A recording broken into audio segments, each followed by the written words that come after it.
Aujourd'hui, pour que vive dans le cœur de chaque habitant de France le sentiment d'appartenir à un même pays et donc à un destin commun. La République une et indivisible, système politique hérité de siècles d'histoire, est le seul moyen que nous avons à notre disposition pour faire vivre ensemble sur la terre de France des campagnes corréziennes aux banlieues parisiennes, en passant par l'outre-mer, les hommes et les femmes dont la première caractéristique commune est l'appartenance à la nation française. La France, avec son histoire, sa culture, sa civilisation, doit devenir ou doit redevenir pour chaque Français la mère patrie, et ce, quelles que soient ses origines, sa religion, sa couleur de peau et son lieu de résidence ou de travail. Pour cette table ronde, j'appelle donc Guy Debal, secrétaire général du collectif Banlieue Patriote.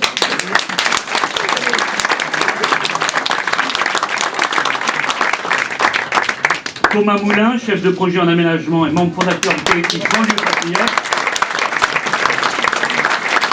Et Aurélien Legrand, enseignant, membre de la commission culture à la région Île-de-France.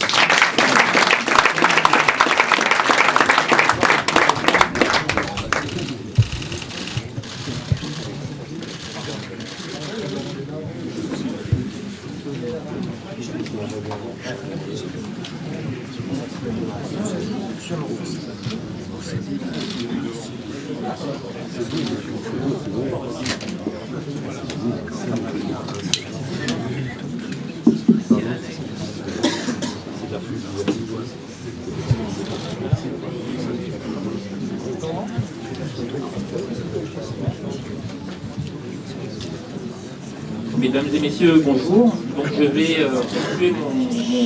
commencer mon intervention sur un patriotisme fédérateur et fier.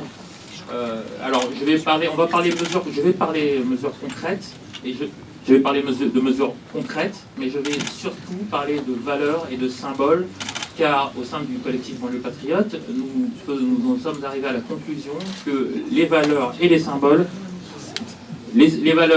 symboles font partie de la solution qui pourront nous aider à construire une France forte et unie.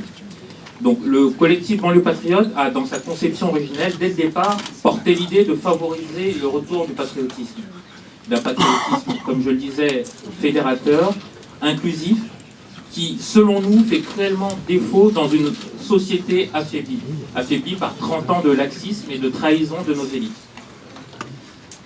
Retrouver les conditions d'un patriotisme impose de traiter toutes les questions soulevées par les précédents intervenants et les questions qui seront traitées par les intervenants suivants.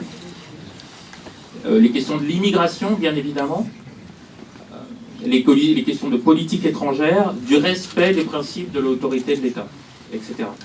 Toutes ces questions totalement imbriquées et prises dans leur complexité doivent nous permettre de construire un beau projet pour la France autour de ses valeurs, de son histoire et de ses fondations. Nous souhaitons donc rassembler de manière large, c'est l'objectif de ce collectif, c'est l'objectif de cette table ronde, proposer des solutions pour nous permettre de rassembler de manière large, de manière encore plus large, toutes les femmes et les hommes de bonne volonté qui partagent avec nous l'amour inconditionnel de la France. Je commencerai donc par citer une mesure concrète que nous proposons, c'est le rétablissement du service militaire, qui s'inspirera de l'ancienne forme de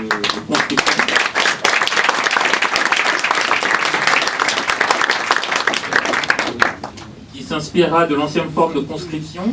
En tenant compte des problématiques actuelles.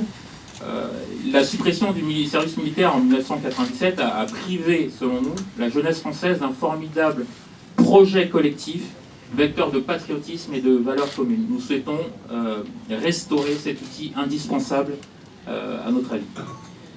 Ce service militaire civil ou militaire viendra en complément d'une école restaurée de la République, dont parlera Aurélien notamment, pour le retour à une République une et indivisible, au détriment du projet que nous ont construit et mis en place les gouvernements successifs depuis quelques dizaines d'années, qui consiste à construire une superposition de communautés particulières et d'autant d'intérêts particuliers. Ce n'est pas notre projet pour la France. Pour sortir de la logique clientéliste de la politique de la ville, qui est un des sujets dont nous sommes saisis. Nous proposons, par exemple, de frapper d'inéligibilité à vie tous les élus qui se seront rendus coupables et donc condamnés d'actions ou d'actes qui consisteraient à du clientélisme, qui reviendrait à du clientélisme électoral. Car cette politique de la ville, créée notamment en 1977 par le plan Habitat et Vie sociale de Giscard, se traduit en une formidable dépense de plus de 100 milliards d'euros sur quelques dizaines d'années, avec un échec que nous pouvons tous constater aujourd'hui. Les seuls vainqueurs de cette course folle à l'investissement public, à la dépense publique, finalement ce sont des acteurs privés et des politiques qui se sont spécialisés dans le clientélisme électoral. Nous souhaitons donc rompre avec la logique de ghetto urbain et culturel. Ça nous amène à parler de la question de l'assimilation. Il est aujourd'hui admis par tout le monde, et le Front National est le premier parti qui a pris cette question au sérieux, pour restaurer une véritable logique d'assimilation, de rompre avec l'immigration massive. L'immigration massive, structurellement, ne permet pas de restaurer, et d'ailleurs détruit les logiques d'assimilation, et ne nous permettrait pas, si l'immigration massive continuait ainsi, de restaurer justement les mécanismes d'assimilation.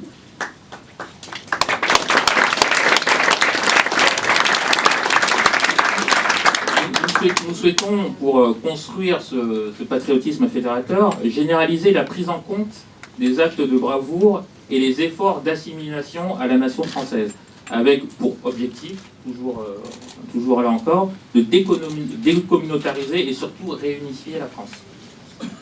L'assimilation via l'école, notamment, doit redevenir la règle, le communautarisme banni, la République ne reconnaît aucune communauté autre que la communauté nationale, bien évidemment.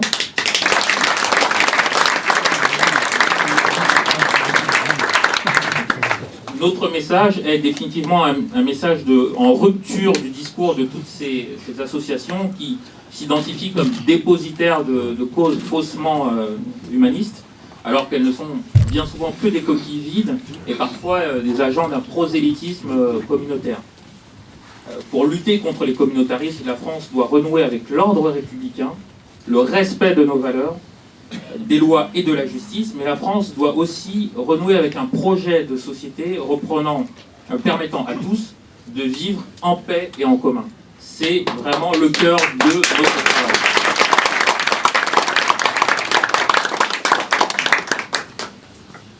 Notre projet veut transmettre l'amour de la France. On dirige beaucoup par l'amour. Notre projet veut transmettre l'amour de la France, le coût de l'effort et de l'excellence éducative, en rupture avec toutes les politiques menées depuis quelques décennies. Les symboles, comme je vous le disais, nous avons des mesures concrètes comme le service militaire et nous avons aussi des mesures symboliques. Les symboles nous rassemblent. C'est vraiment la conclusion à laquelle nous sommes arrivés et c'est ce que nous souhaitons proposer aux Français. Ils portent en eux les codes du vrai vivre ensemble et d'une France retrouvée. À titre personnel, ce travail au sein du collectif n'est pas qu'un simple travail politique. C'est réellement un engagement militant.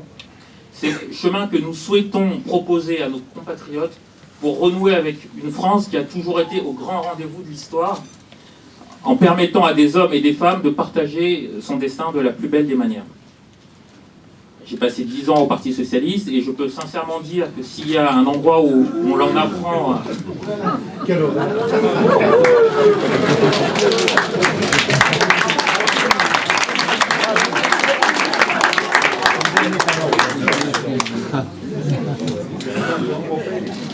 S'il y a bien un endroit où on apprend à déconstruire l'idée même de France en tant que nation grande et forte, c'est rue de Solferino.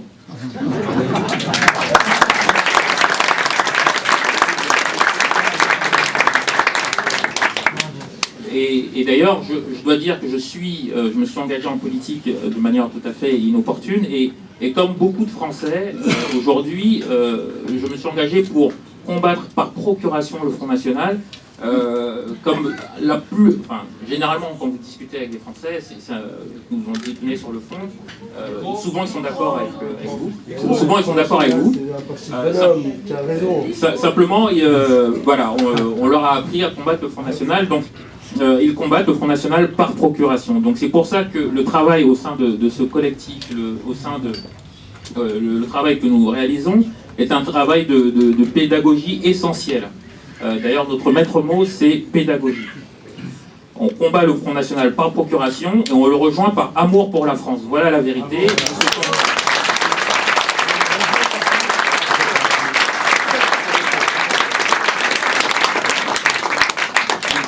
Nous souhaitons donc partager l'amour de la France. C'est voilà toute l'histoire de mon parcours politique. Comme je le disais, combattu le Front National par procuration et je l'ai rejoint par amour pour la France. Le bilan de Marine à la tête du Front National est évidemment fabuleux en ce sens, car elle a toujours pris en compte cette réalité et son discours nous permet aujourd'hui de rêver, de retrouver l'espoir. C'est ça le patriotisme fédérateur, et, il redonne espoir.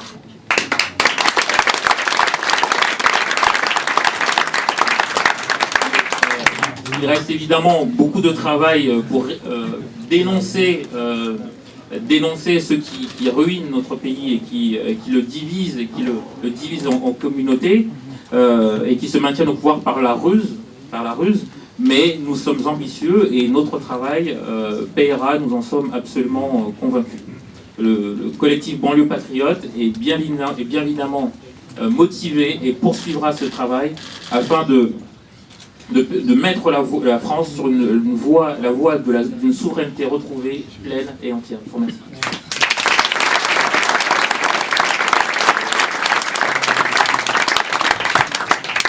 Bon, on m'a demandé d'intervenir sur un thème ambitieux, rompre les ghettos. En même temps, je vois que les aiguilles tournent et je vais essayer d'être rapide pour synthétiser les mesures phares qui sont contenus dans le livre blanc que nous allons vous remettre, Madame la Présidente, à la fin de ces tables rondes. Alors évidemment, Jordan en a parlé tout à l'heure, la politique de la ville en France n'a pas de bons résultats. Le premier objectif, la première proposition que nous faisons, c'est de supprimer l'ANRU. Nous proposons de supprimer l'ANRU, cette usine à gaz qui a englouti 100 milliards d'euros dans les banlieues en pure perte, et de réinjecter tout de suite les 5 milliards d'euros réservés par Action Logement dans le PNRU, dans la construction de logements neufs au profit des salariés des entreprises qui en ont le plus grand besoin. Nous voulons démanteler les ghettos urbains en promouvant une politique volontariste de construction du logement dans les grandes agglomérations. Et à cet effet, nous proposons de relancer de grandes opérations d'urbanisme d'intérêt national dans les secteurs les plus tendus, pour vaincre les réticences des élus locaux souvent hostiles à la construction de nouveaux logements dans leurs communes. Nous proposons aussi de fixer un plafond au nombre de logements sociaux construits dans certaines villes de banlieue. Dans nombre d'entre elles, à l'exemple de Gennevilliers, par exemple, en Ile-de-France, les logements sociaux représentent plus de 60% du parc locatif. En région parisienne, 50% du parc social est concentré sur 5% des communes. Dans ces villes, aucune construction nouvelle de logements sociaux ne sera plus autorisée.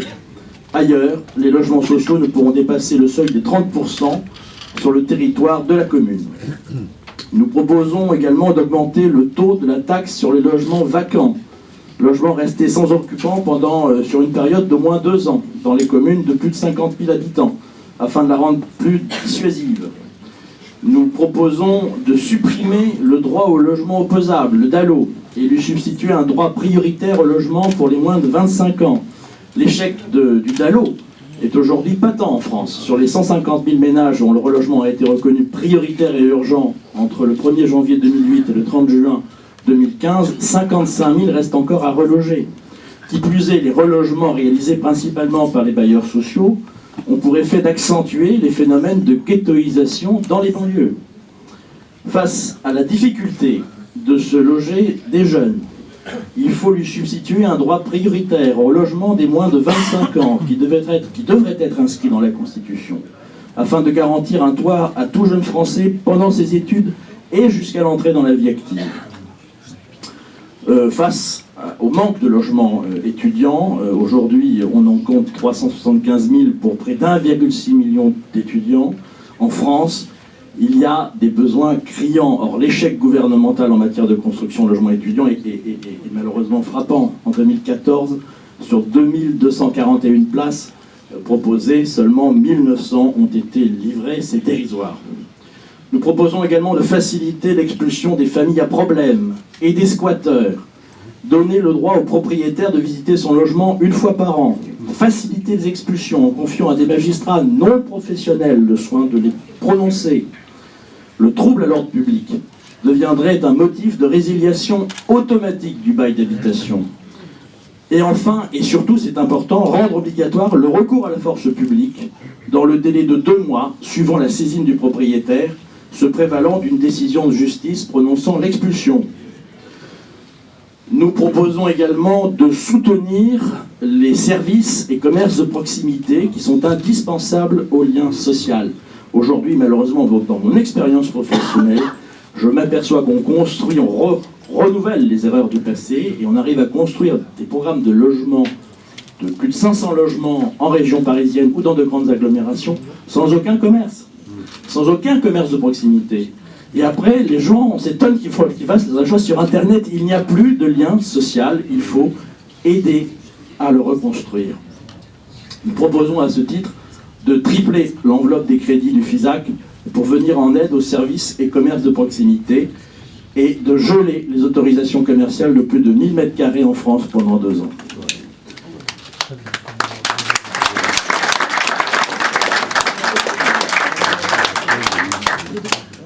Un des objectifs aussi est de favoriser l'accession sociale à la propriété. C'est un enjeu important en termes de responsabilisation des ménages, mais ça permettrait également de provoquer, de créer des ressources considérables pour les bailleurs sociaux. On a calculé que la cession de 32 000 logements par an, soit 0,7% du parc global géré par les organismes, dégagerait 2 milliards d'euros et pourrait contribuer à la construction de 100 000 logements neufs. Ces ressources potentielles équivalent à l'ensemble des subventions d'investissement de l'État, des collectivités ou d'Action Logement dans le secteur du logement social. Enfin, dernier point qui nous paraît important, il a été abordé brièvement, simplifier la réglementation juridique et alléger les contraintes techniques qui pèsent sur les professionnels de l'immobilier pour relancer la construction en France. On ne le mesure pas bien, mais aujourd'hui, la profusion de réglementation dans le domaine de la construction entraîne une perte de temps et d'argent pour les professionnels et au détriment évidemment des jeunes ménages et des Français qui ont besoin de logements. Il en manque 500 000 rien qu'en région parisienne. On a calculé pour que la seule année 2013 par exemple, une trentaine de textes réglementaires du secteur logement et urbanisme. On comptabilise aujourd'hui près de 4000 normes dans le domaine de la construction. Le code de l'urbanisme est passé en 10 ans de 2002 à 2012 de 1500 à 3266 pages. Et 6000 nouvelles normes y ont été créées sur la même période. Ce foisonnement des normes, souvent de source européenne, et résultant du travail des lobbies industriels, a également un impact non négligeable sur le coût de la construction. À titre d'exemple, les réglementations thermiques de 2005 et 2012 ont représenté pour la profession un surcoût de plus de 12% pour les logements individuels et plus de 8% pour les logements collectifs. Il faut y mettre bon ordre. Évidemment, ceux qui en subissent une fois de plus les conséquences, ce sont les Français qui doivent se loger dans des appartements de plus en plus exigus parce qu'ils coûtent simplement beaucoup plus cher à chaque fois à produire. Nous voulons, de ce point de vue, déclasser massivement les dispositions législatives du Code de la construction et de l'habitation qui relèvent en réalité du domaine réglementaire pour pouvoir modifier de nombreuses normes sans avoir à passer par le Parlement. Alors, toutes ces propositions constitueront dans ce domaine, nous l'espérons, l'ossature du programme présidentiel de Mme Marine Le Pen en 2017 sur le volet du logement et de l'urbanisme. Nous formons le vœu le plus sincère, dans l'intérêt le mieux compris des habitants de ces quartiers injustement ghettoisés, qu'elles seront mises en œuvre dès l'année prochaine à la faveur de l'élection de Marine Le Pen à la présidence de la République.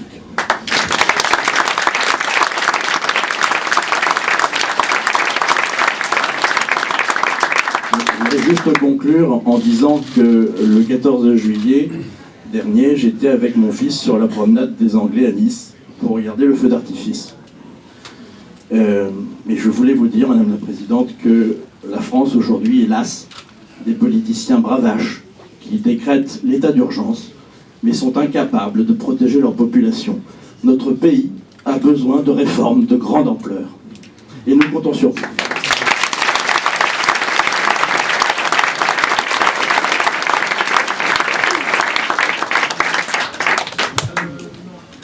Pour prendre la suite de Guy tout à l'heure, je vais aussi vous parler d'amour de la France, de goût de l'effort et d'excellence éducative. Je vais vous parler d'éducation et de culture.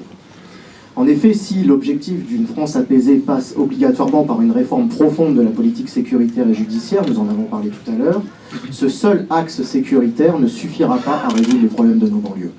Rien n'est possible sans un retour de l'autorité et de la loi, mais rien ne sera non plus solutionné durablement sans un changement radical dans l'approche éducative et culturelle vis-à-vis de la jeunesse française, et particulièrement de la jeunesse de nos quartiers difficiles. Nos amis du collectif Racine ont déjà eu l'occasion de développer bien mieux que nous cette problématique. Nous vous renvoyons donc naturellement à leurs travaux. Cependant, au chapitre des quartiers sensibles, encore plus qu'ailleurs, il nous a semblé que la réhabilitation de la notion d'effort était primordiale et prioritaire. Force est de constater que le modèle éducatif français a été détricoté au fil des ans par les pédagogistes et que le travail et l'effort ont fait place au ludique et à la facilité. Un processus qui enferme l'individu le plus fragile dans une posture d'attentisme où tout est considéré comme un dû et où la notion d'effort a complètement disparu. Ce retour du principe d'effort n'ira pas, bien entendu, sans son corollaire, le retour de l'autorité. Et cela fonctionne. Et là, je parle d'expérience, de mon expérience d'enseignant. Et ce ne sont pas des anecdotes, ce sont des choses qui sont arrivées suffisamment de fois pour être devenues quasiment statistiques. D'expérience, les élèves turbulents, dans les moments d'apaisement, confessent souvent souffrir d'un manque de cadre, d'un manque d'autorité, et ils espèrent en dernier recours être sauvés en envisageant des carrières militaires. Nous en avons déjà parlé en abordant la question du service national et de son rôle social structurant. Nous avons là quelque chose d'essentiel. Alors, effort, autorité, au-delà de ces questions de valeur, se trouve aussi dans notre école la problématique du contenu des enseignements. Il est possible d'affirmer que nous assistons, année après année, en plus de la destruction programmée de la méritocratie réelle dans nos écoles, à l'apprentissage progressif du rejet de notre patrie au fil de la scolarité obligatoire. Qu'apprend-on de nos jours à nos enfants dans les écoles de la République? À peine notre langue, puisque le globish pour tous suffira. Surtout pas notre littérature, trop compliquée, trop d'efforts, trop de pages. De moins en moins l'histoire de France, et quand il reste du temps pour l'aborder, c'est pour en souligner les moments les plus sombres, les massacres, les défaites, les humiliations. La gloire nationale, elle, est suspecte. Elle est suspecte de faire le jeu d'idées qu'il faut nécessairement combattre. Vous voyez de quoi je parle. Bref, on instille doucement, mais sûrement, aux jeunes Français, une vision sombre et repoussante de notre histoire et de notre culture. La repentance devient le seul rapport à la nation et, pour les plus fragiles d'entre eux, les moins enracinés de par leurs origines, leur famille ou leur contexte social, va s'installer progressivement une lente dérive vers la haine de la France. Dans ce contexte, le retour aux fondamentaux dans l'enseignement paraît une urgence nécessaire. Langue et littérature française, histoire et roman national. Autant de réformes, là encore indispensables partout en France, mais qui prennent une résonance bien particulière dans nos banlieues. Car pour continuer, il convient de ne pas l'oublier, si on veut être pertinent, la jeunesse, et c'est là sa beauté, c'est l'âge des grandes causes, des croyances absolues et de l'engagement exalté. La jeunesse, c'est la période de l'entièreté, et quand, dans la vision sans nuance qui est souvent celle d'un adolescent, il a été persuadé par l'autorité, et le mot prend ici tout son sens, par l'autorité chargée de l'instruire, que le pays qui est le sien est haïssable, que la culture qu'il pourrait vouloir embrasser est inaccessible, et bien logiquement, tout à son exaltation juvénile, il va chercher à combattre cette nation qu'on lui a appris à détester et cette culture qu'on lui refuse. Que le clientélisme de son élu local ait laissé s'installer une mosquée salafiste, ou que les racailles fassent la loi dans son quartier faute de présence policière, vous imaginez la suite. Donnez-lui au contraire l'amour de la France, de son histoire, de sa grandeur et de sa culture, et la communauté nationale deviendra son horizon et sa fierté. car c'est encore un trait caractéristique de la jeunesse que l'attachement profond à la symbolique des choses et que cette recherche absolue d'intégration à un groupe où ils se sentent en sécurité, rassurés, parmi les siens. Alors en général, vous voyez vos enfants passer par une période punk, gothique, surfeur, émo, que sais-je encore. Le besoin d'appartenir à une communauté et d'en adopter la symbolique visible est un trait caractéristique de l'adolescence. Et là encore, c'est du vécu. Dans un établissement scolaire, c'est souvent les professeurs de sport qui organisent ça. Vous faites fabriquer un vêtement, un sweat ou un t-shirt avec le chiffre de l'établissement dessus. Eh bien, vous êtes sûr qu'il n'en restera pas un et que tous les jeunes vont se battre pour le porter, pour être identifiés à leur établissement scolaire. Le besoin d'appartenir à une communauté et d'en adopter les symboles visibles. Dans cette même logique, nous allons donc proposer dans les écoles le retour de l'uniforme obligatoire. Petite originalité, à partir d'une base nationale, nous proposons que cet uniforme soit décliné différemment dans chaque département.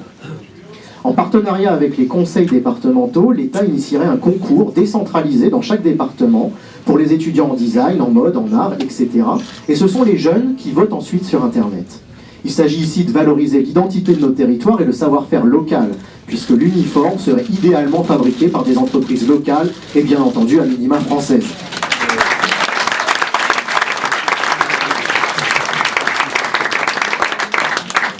Une fois revêtus de leurs uniformes, l'ensemble des élèves d'un établissement seront obligatoirement réunis au minimum une fois par semaine dans le cadre d'une cérémonie de levée des couleurs nationales accompagnée par le chant collectif de la Marseillaise, renforçant ainsi symboliquement le sentiment d'appartenance. Là encore, toujours la symbolique, le sentiment d'appartenance à la communauté nationale.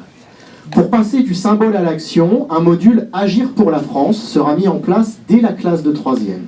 Ce module vient en complément, et non en substitution bien entendu, des cours de civisme et droit élaborés par nos amis du collectif Racine. Chaque élève consacrera 1h30 par semaine à une activité associative bénévole de sa commune, de son département ou de sa région.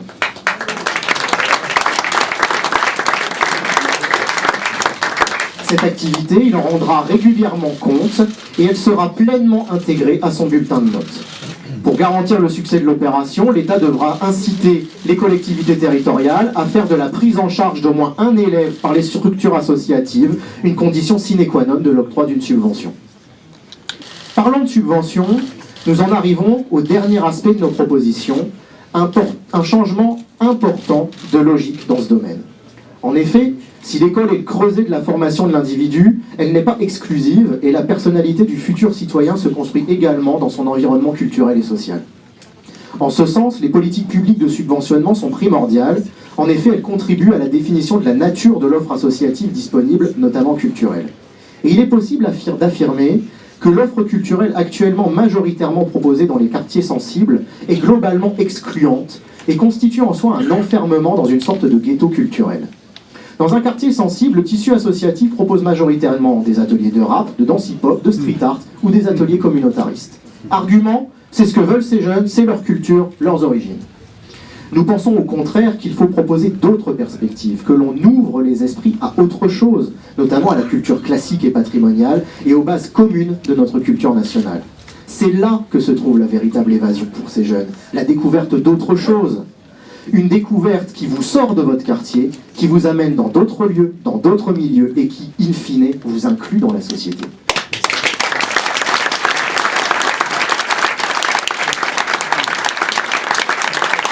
Alors, bien entendu, cela n'exclut pas de garder des liens avec ses origines, c'est une évidence, mais cela demande d'établir une priorité dans ses attaches au détriment du passé pour ne se consacrer qu'à son avenir, un avenir sur le sol français et donc un avenir français.